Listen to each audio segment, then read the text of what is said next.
Hello, everyone, and welcome to K-Riggs Art Tutorials. I'm Kimberly Riggs. So this week, as promised, I'm posting a time-lapse video of a two-point perspective drawing using the three techniques we've covered so far. If you've missed my first two videos, you can find the links in the description. I'll slow the video down a couple times to point out the techniques that I'm using. So, all right, let's do this. Here, as you can see, I started with a horizon line and my two vanishing points. This is an interior scene, so the horizon won't be visible at the end of it, but it is still vital for establishing your perspective. Whether you can see it or not, the horizon line is always there. Don't confuse this with the skyline, which may include the contour of mountains, trees, or buildings. Take this photo, for example. The skyline is indicated by the blue line, while the horizon line is the red. Now I'm creating my repeating pattern. I chose the size for my two distances, used the X to find the center line, then drew a diagonal from the outside point of my first shape, through the middle of my second shape, until it intersects with the bottom line. From here, I brought a line upward to form a shape that matches my first one. I continued this process on down the line, then did a similar thing on the other side. I did the initial drawing in pencil, so I apologize for the light marks. I know it's hard to see.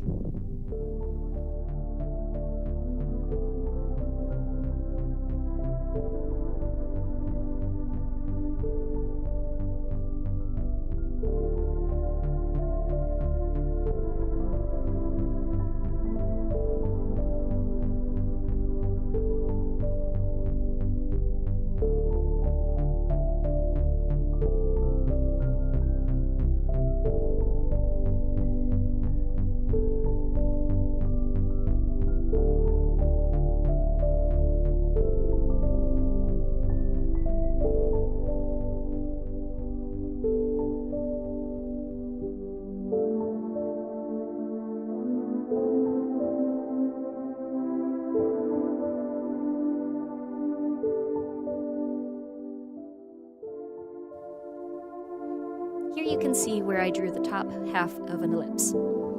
I have the square mapped out, drew the X, and found the center point of each of the four sides. I drew the diagonals in the top two quadrants, then drew my half circle. When doing a more technically accurate drawing like this, you can end up with a lot of confusing lines. I often use different colors of lead to help me differentiate between perspective lines and the lines of my drawing. I didn't in this case because the colored pencil did not show up at all on the camera.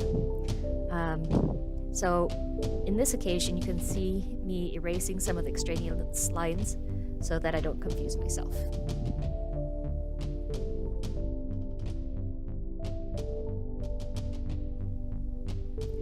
Now we have our repeating shape. I'm using this method to construct the tiles or flagstones of the room. As always, I started with a square with an X in it. From that X, I found the center line going towards one vanishing point, as well as going to the other one.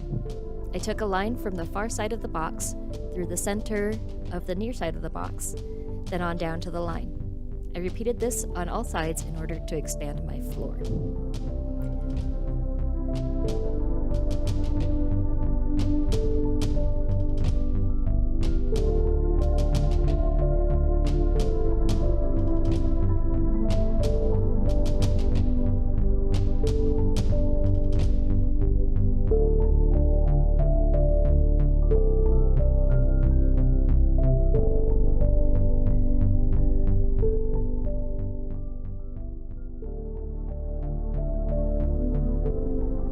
Finally, I went over my pencil lines in ink so you can better see the outcome. This also allowed me to go in with my eraser and clean up my page so I don't have any unwanted lines.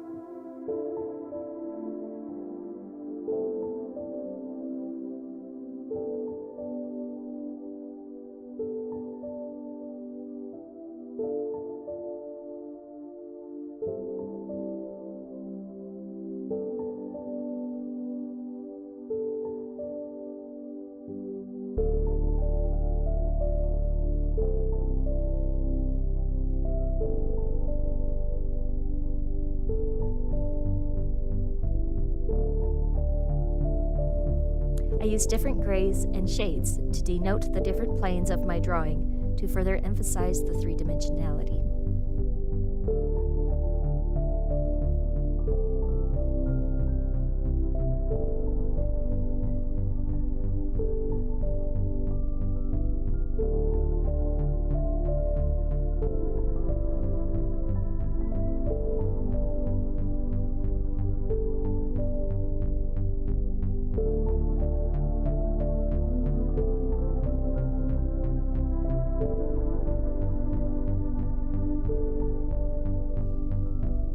we have the bare bones of a room. The next step, while still working in pencil, would be to add objects and people to your room. It might have an old trunk sitting in one corner,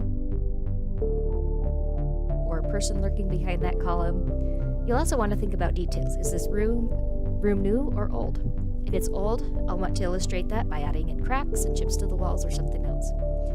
Maybe even some vines climbing the walls. If I want to make it more of a ruin, I might not complete this archway, or I might have only half of a wall here.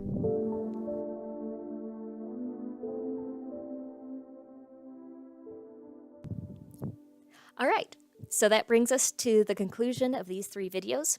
Next time I'll touch on a couple other types of perspective, and then we'll move on to another subject. What are you interested in learning about? Let me know in the comments. Don't forget to tune in for my time-lapse drawing next week. And as always, thank you so much for liking, commenting, and subscribing.